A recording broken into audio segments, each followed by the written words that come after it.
암호화폐거래소가 지난달 24일 특정금융거래정보법, 이른바 특금법을 힘겹게 넘었는데 여전히 과제가 좀 남아있어서 산 넘어 산이라는 평가가 나옵니다. 과세, 트래블룰 등 인프라와 규제 표준은 없는데 거래소들은 규제 일정을 맞춰야만 해서 혼란스럽기만 하다고 합니다. 또 자금 세탁 방지 리스크 등 업권을 뒤흔들 만한 변수가 곳곳에 존재해서 기대감보다는 불안감이 크다고 하는데요. 금융부의 윤다혜 기자 연결해서 자세히 들어보도록 하겠습니다. 나와 있습니까?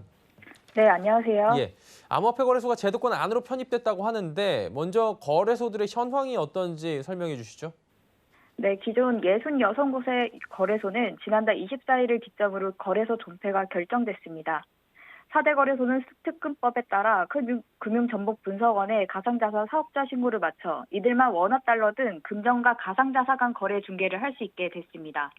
정보보호관리체계, 즉 ISMS 인증을 획득했으나 은행과의 실명 계좌 발급 제휴에 실패한 25곳의 거래소는 원화 개입 없이 코인 간 거래만 중개합니다.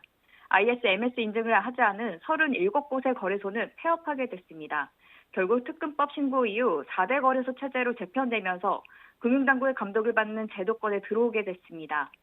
가상자산이 불법이나 버블이 아닌 실물 경제자산으로 인정받는 시대가 온 것인데요.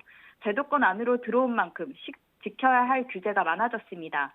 생존한 4대 거래소는 특금법으로 12명 계좌 제휴를 맺은 은행들과 3개월에서 6개월 후 계약 연장 여부를 다시 논의해야 합니다. 또 금융당국도 신고 거래소를 대상으로 정밀 심사에 나설 예정이며 관리 감독도 진행합니다.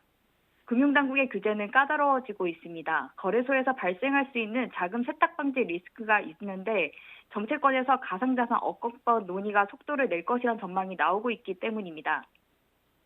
지금 특금법은 지나갔고요. 이후에 놓인 과제는 무엇들이 있습니까? 네, 3개월밖에 안 남은 과세입니다. 지난해 국회는 가상자산 양도차익에 세금 20%를 매기는 내용으로 소득세법을 개정했으며 내년 1월 1일부터 시작입니다. 정부는 내년부터 암호화폐 소득을 기타 소득으로 분류하고 250만 원 초과 소득부터 20% 세율로 세금을 매기기로 했습니다. 예를 들어 1년간 비트코인을 사고 팔아 차익 400만 원을 얻었다면 가세 250만 원을 제외한 150만 원의 세율 20%를 적용해 30만 원을 세금으로 내야 합니다. 정치권에서는 과세 시행을 유예하거나 세금 부담을 완화하려는 움직임이 활발합니다. 조명희 국민의힘 의원은 가세는 법과 제도를 정비한 뒤 단계적으로 해도 늦지 않다며 가상자산에 대한 개념과 법적 성격, 가세 인프라 마련이 전제되어야 한다고 주장했습니다. 현재까지 가세 유예를 주요 내용으로 발의된 법안은 조의원의 법안을 포함해 총 4개입니다. 이들 법안은 가세 시기를 1년에서 2년으로 유예해야 한다는 내용을 담고 있습니다. 자, 이렇게 과세 유예하려는 움직임도 적지 않은 것 같은데 그렇다면 암호화폐 업계 분위기는 현재 어떻습니까? 네, 암호화폐 업계도 강하게 반발하고 있습니다. 한 암호화폐 관계자는 아직 가세 인프라가 마련되지 않았다며 투자자들은 주식에 비해 차별을 받는다고 주장했습니다. 암호화폐 투자자들은 주식에 적용하는 결손금 2월 공개 제도 도입을 요구하고 있습니다. 주식 투자자는 5년간 손실이 이익보다 크면 세금을 내지 않습니다. 반면 가상자산은 매년 수익을 계산하기 때문에 불리하다는 것입니다. 이에 관련 금융투자소득 간 형평성 논란도 일고 있습니다. 김영진 더불어민주당 의원은 지난 6일 국정감사에서 주식은 공제금액이 5천만 원, 5년간 결손금을 2월 공제하는데 가상자산은 공제금액이 250만 원이고 2월 공제를 인정하지 않는 문제가 있다고 지적했습니다. 이에 대해 홍남기 경제부총리 겸 기획재정부 장관은 가상자산은 경제적 가치가 있는 단순한 자산이고 금융투자 소득은 주식시장에서 우리 경제에 도움이 되는 생산적 자금을 모으는 금융자산이기 때문에 성격이 다르다고 답했습니다. 세금 시스템 구축도 막막한 상황입니다. 유경준 국민의힘 의원은 지난 8일 국세청 국감에서 가상자산 과세가 3개월도 남지 않았는데 4대 거래소들은 과세 준비에 대한 지침을 받은 적이 없다고 한다며 거래소들이 준비가 안 돼 있는 상황에서 어떻게 과세할 수 있는지 의문이라고 질타했습니다. 예, 과세가 주식과 비교해서 좀 다르네요, 많이. 그렇다면 과세 말고 또 다른 과제는 어떤 것들이 있습니까? 네, 내년 3월 25일 시행하는 트래블룰 시스템 구축도 거래소들이 당면한 과제입니다. 트래블룰이란 자금 세탁 방지를 위해 거래소 간 가상자산을 주고받을 때 송금인과 수취인의 정보가 파악되도록 한다는 국제 기준을 말합니다.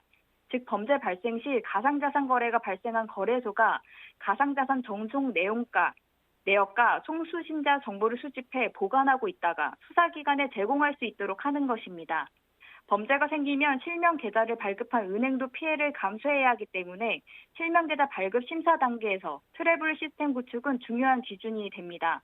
이 같은 이유로 금융당국은 사업자들이 내년 3월 말까지 트래블 시스템 구축을 완료하도록 주문했습니다. 트래블루를 적용하면 가상자산 거래소가 다른 거래소의 자산을 이전할 경우 보내는 고객과 받는 고객의 이름, 주소를 제공해야 합니다. 단 100만 원 이하의 가상자산이 전송되는 경우나 개인에게 전송할 경우에는 이 규정이 적용되지 않습니다. 예, 그렇다면 이제 국내 거래소들은 이 트래블룰 구축을 위해서 어떻게 좀 준비를 하고 있습니까? 네, 업비트는 두나무 자회사인 람다 256을 통해 적자 시스템을 개발 중이고 빗썸, 코인원, 코빗은 포스텍과 함께 시스템 개발에 나섰습니다. 하지만 아직 트래블룰에 대한 국제적인 협의가 이뤄지지 않아 국내에 트래블룰이 어떻게 도입될지 의문이 커지고 있습니다. 이에 거래소들은 모든 가능성을 열어두고 있다는 입장입니다. 거래소들은 국제 표준안에 맞춰서 개발을 해야 하지만 이것이 정해지지 않아 각 사가 개발 단계에서 표준안을 검토해야 하는 어려움이 동반될 수도 있습니다. 또 시스템이 구축되어도 국내외 거래소별로 호환이 될 것인지도 의문이라 나중에 또다시 구축해야 하는 이중 구축으로 이어질 수 있습니다. 트래블 시스템이 호환되지 않으면 전송 내역이나 송수신자 정보를 파악하기 어렵습니다. 또 거래소들이 가세와 트래블 규제 일정을 맞추느라 서비스도 뒷전인 상태입니다. 특근법으로 국내 암호화폐 시장이 축소되는 가운데 서비스도 줄고 있어 시장이 더 축소될 수 있다는 우려가 나옵니다. 예, 암호화폐 시장 이야기 나눠봤고요. 금융부 윤다혜 기자였습니다. 수고하셨습니다. 네, 감사합니다.